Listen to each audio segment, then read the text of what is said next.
Now, you didn't believe for one single red-hot second that I was just going to take the story that the J6 pipe bomber has been arrested, story over, and accept it, did you? I certainly hope you didn't.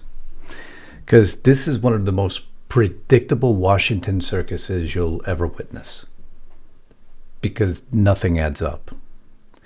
The J6 pipe bomber, yes, the pipe bomber, has finally been arrested.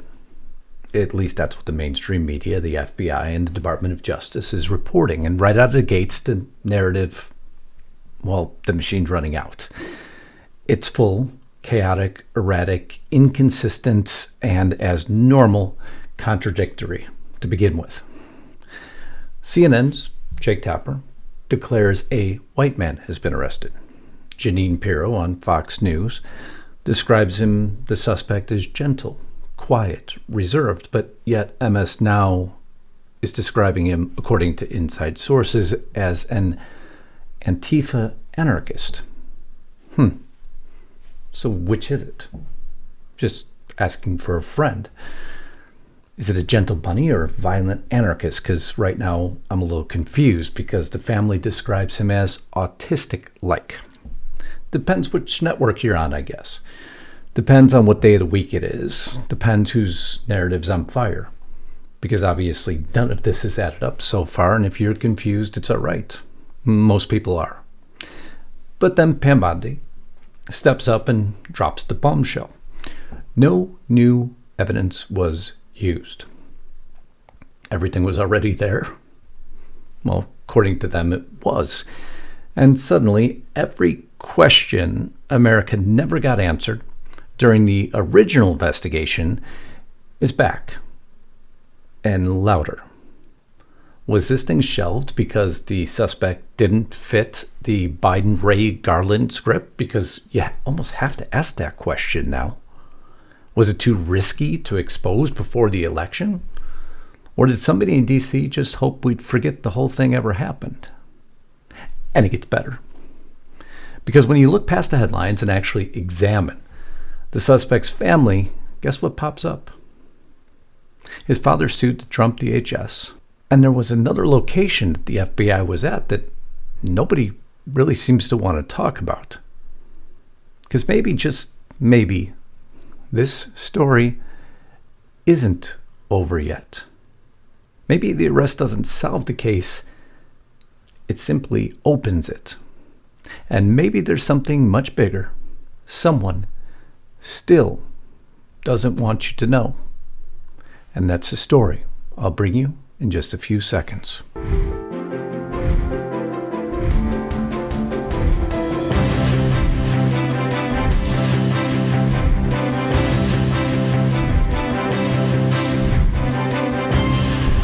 First, however, we have some cleanup to do, because remember what I tell you, never listen to the mainstream media. I knew the minute the story broke yesterday on the J6 pipe bomber being arrested, I would have to cover for you what was going to come, what was going to be presented to you, all the angles that would be taken.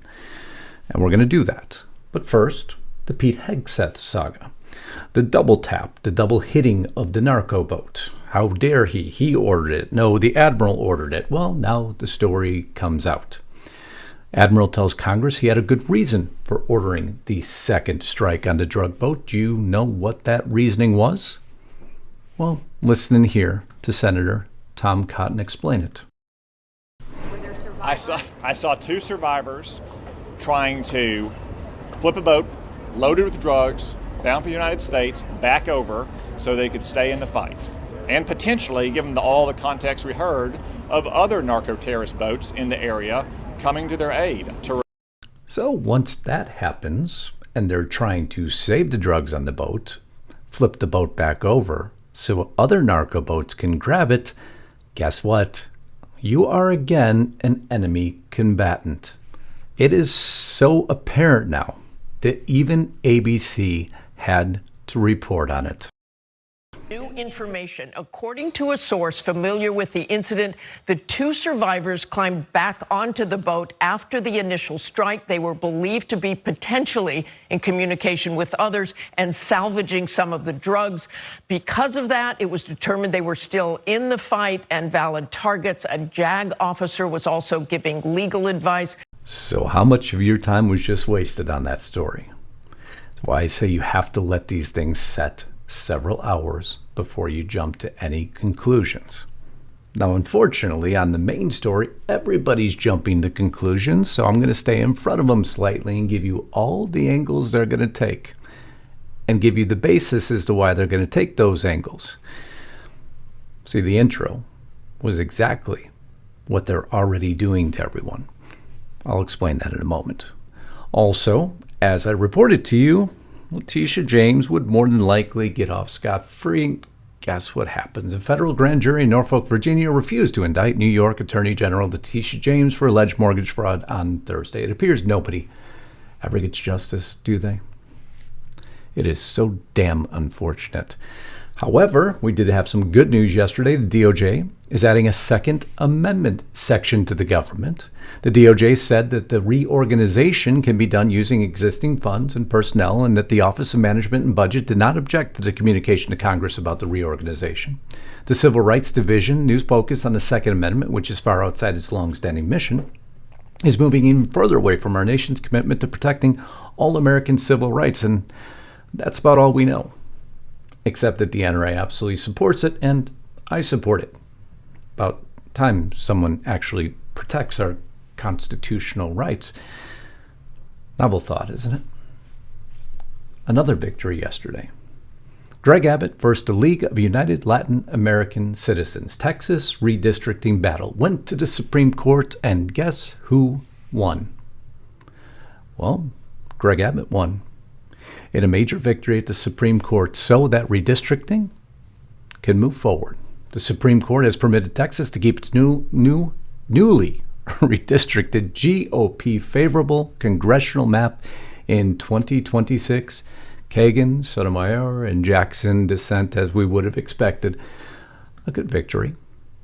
Before we get to the main story, because what we've uncovered and the angles that everyone's going to take, from the height of the person, from the length of his legs, to his family connections, to his mental state, to his physical state. I'm going to give you every angle that you're about to hear spun up in this saga, and I'm going to let you make the determination. I'm just here to report on exactly what you're about to hear. Because once you hear it, you're going to ask the same questions I did. Did this arrest actually clear up anything? Or did it actually blow the whole story wide open? And we're going to be back on that story in just a few seconds. Before I do, thank you all again. We have a few stories to cover today, on top of the primary stories, to the next primary story, because I received a bunch of messages yesterday, and I was kind of shocked over it a little bit. I thought everyone knew what was going on in Minnesota and how it related to some of our congressional members, one in particular. And so what I'm going to do later in this podcast as I continue on is I'm going to cover her connection to the Minnesota scandal, all elements of it. I thought everybody knew it, but that's okay if you don't. So I'll go through not only, of course, Tim Walz, but our congressional member and what people are saying, how she's tied to it, and all the money involved in this much larger than life scandal that has been going on for some time. And it will be extremely eye-opening to you. I promise you that. But I want to thank you all again for being here, for supporting the channel, for subscribing, for joining as a member if you have the means. If you don't, a share and a comment helps the algorithm know that this news matters. It keeps the lights and cameras on, because if the channel stops to grow, you'll stop hearing from me. Always make sure your bell is checked all. And if you do have the additional means, heck, we created an entire news channel for you.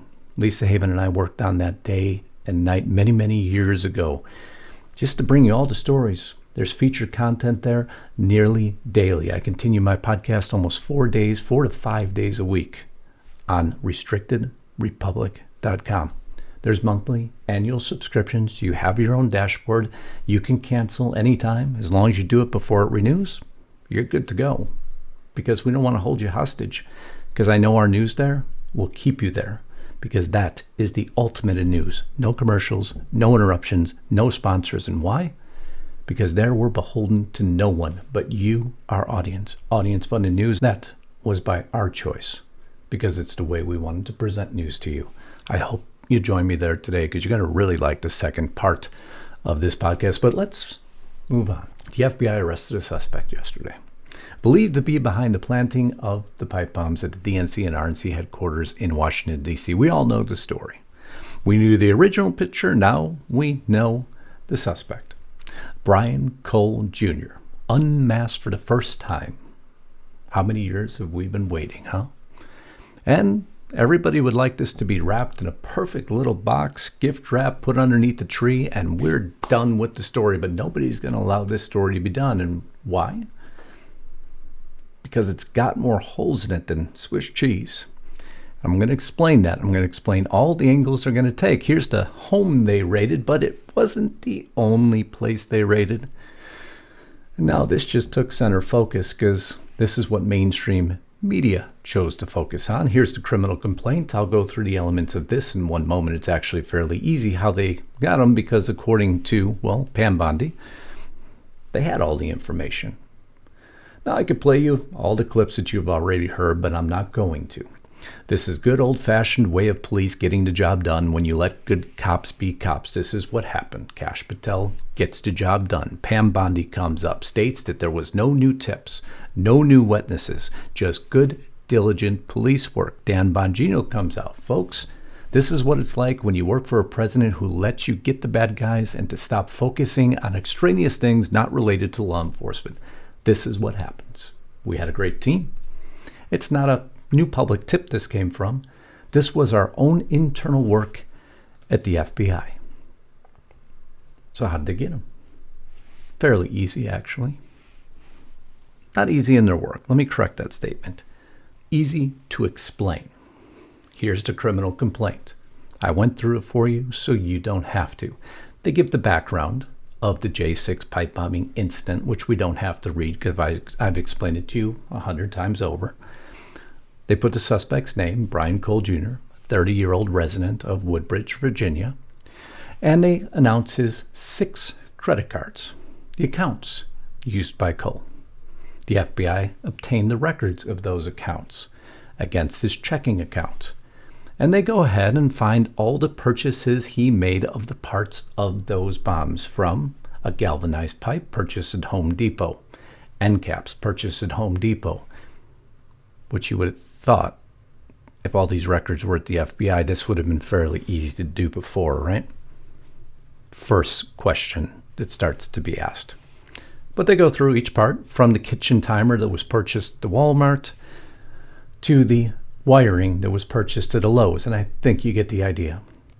They even knew when he purchased safety glasses, wire stripping tools, wire nuts, machinist file, protective gloves. They had everything already, according to Pam Bondi and Kash Patel.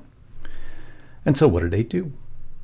They used this evidence on top of his cell phone data to piece it together, track him, to come up with this indictment. His cell phone data, which matched specifically with camera footage to where he was located and the cell phone he was carrying, which we asked that question a million times over. Why couldn't they track it? Well, it appears they did. And the evidence was there, just nobody chose to use it. They also had his license plate. 2017 Nissan Sentra with the Virginia license plate on January 5th, 2021 at approximately 7:10 p.m. was observed driving past the license plate reader at South Capitol Street, exit from Interstate 395, which is less than 1/2 mile from the location where the individual placed the devices. They had everything they needed. They went to the magistrate, and the raid began. It's about that simple. Kind of. So here we go. Everyone's going to have their angle, right? Miranda Devine. AG Pam Bondi said the evidence was in the FBI files sitting there gathering dust. Was Chris Wray's FBI just incompetent, engaged in a cover-up? or so rancidly political it ignored anything that didn't fit with the anti-Trump J6 libel. So now the accusations start flying, and you can expect many more of these to be happening, such as the pipe bomber suspect didn't fit the DOJ narrative for the Biden regime, so they just decided to bury the entire thing. Merrick Garland must be held as accountable as Brian Cole Jr., but it moves forward, and then it started to feed itself.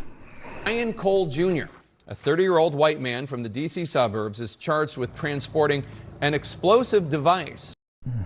It's painful. Let's just add to the conspiracy, right? Thanks, Jake Tapeworm. A white man. You could only imagine that some people will state, was that an error? Was that a script? Just wait for it. It will all come out in the headlines you will start reading. Brian Cole Jr. of Virginia identified as D.C. pipe bomb suspect. This was one of the better articles put out by the New York Post. A man accused of planting pipe bombs outside the Republican and Democratic National Committees before the January 6th riot is a Chihuahua-obsessed, Crocs-loving, autistic-like 30-year-old who lives with his parents, families, and neighbors, told the Post. Brian Cole Jr. was known as a recluse in his Virginia neighborhood, about 20 miles outside of Washington, where he was regularly seen walking his pocket-sized pup to and from a local 7-Eleven. He would wear shorts all winter long, no matter how cold it was. He'd be outside in shorts, walking, and he would wear red Crocs.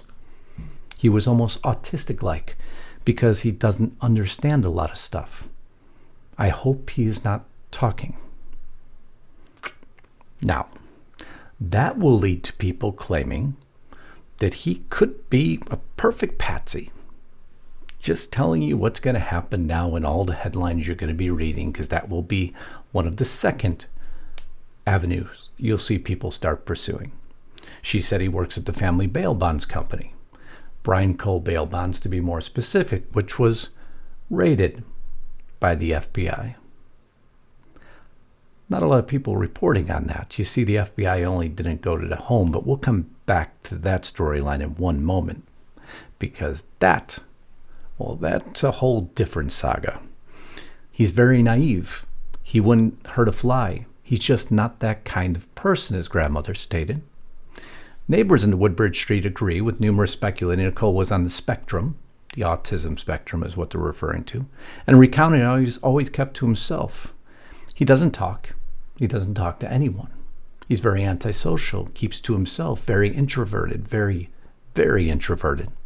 Several neighbors also felt that the stature of Cole and the suspect seen planting the bomb didn't line up at all. Now you have the third avenue people will start pursuing. Why doesn't that match? Remember Blaze Media and what they just did? The gait analysis? I'll get there. That guy I know that walks the dogs is pretty short and has really short legs, like uncommonly short legs. I would think that a gait analysis would be a pretty easy to either rule out or confirm because his legs are, I would say, uncommonly short. You see what's happening here? It happens every single time one of these stories break. But just hold on, because it's not over yet. Because remember, we have a gentle, autistic-like, so far being portrayed as a gentle, autistic-like man, 30-year-old, living with his parents, walks around the neighborhood, walking his Chihuahua back and forth to 7-Eleven, and then you get this. There's a man from Virginia. NBC News is reporting his name as Brian Cole. Could be tied to Antifa. Another media outlet is reporting. I cannot confirm that independently. However, this appears to be the individual who is seen on that surveillance video. Wait now. Autistic-like or Antifa? Maybe they could be combined. But that doesn't really seem to jive with the New York Post story. I like Julie Kelly, not complaining about what she's stating. She has her information. Maybe she's right. Maybe she's wrong. Nobody knows yet. I hate to say this, comes out Kyle Becker. Why did Chris Wray constantly run cover for Antifa, essentially calling it imaginary, when there are training manuals, recruiting symbols material What does that have to do with anything? Because he was the one who posted on the J6 pipe bomber suspect, there are new reports that the man is potentially tied to the terrorist group Antifa. So now we have another avenue that will be pursued. What's conspiracy and what is not is the question. Except even the mainstream media is in the middle of this now.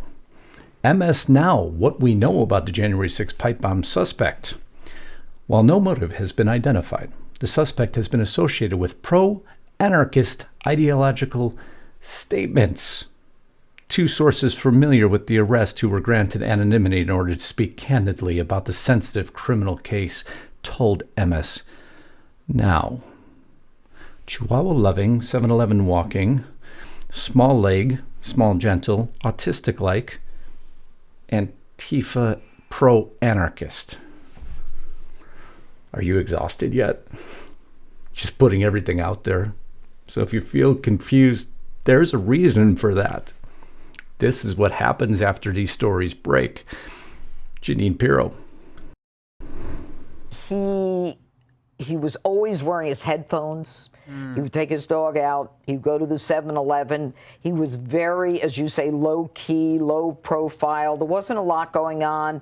His closest friends are his family. He lives with his mom and his sisters.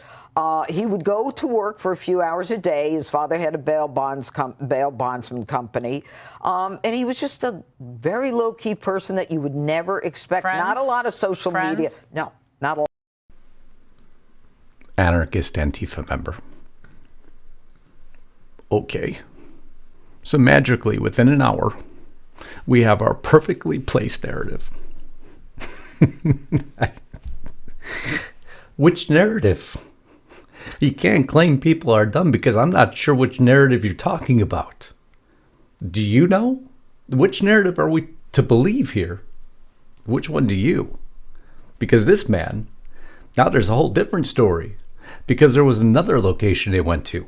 A Reddit user posted at 9:21 a.m. claiming to see police blocking off an area outside the family bail bonds shop. Now this story's got a slight bit more teeth to it because his father, alleged pipe bomber's family, sued Trump DHS over illegal immigration and then asked the Biden DOJ to address racism. The father of Brian Cole, a bail bondsman for illegal immigrants, hired Trayvon Martin's attorney in 2021. Well, now the story gets a little bit more intriguing, huh? A court ruled against the company in its lawsuit attacking the Trump administration on immigration issues. And of course, afterwards, the family comes out and bemoans anti-black racism, attempting to sic the Biden Department of Justice on a local Tennessee prosecutor who had raised questions about the bail bonds company. A high-profile civil rights attorney is calling for a federal investigation into a Rutherford County prosecutor accused of discrimination. Which attorney did they use? Trayvon Martin's attorney. Brian Cole, the J6 pipe bomber, is from a family that runs a bail bond service for illegal immigrants that were represented by Ben Crump, who was Trayvon Martin's attorney. And you don't think people are going to start pursuing that avenue of this story? So is the story truly over?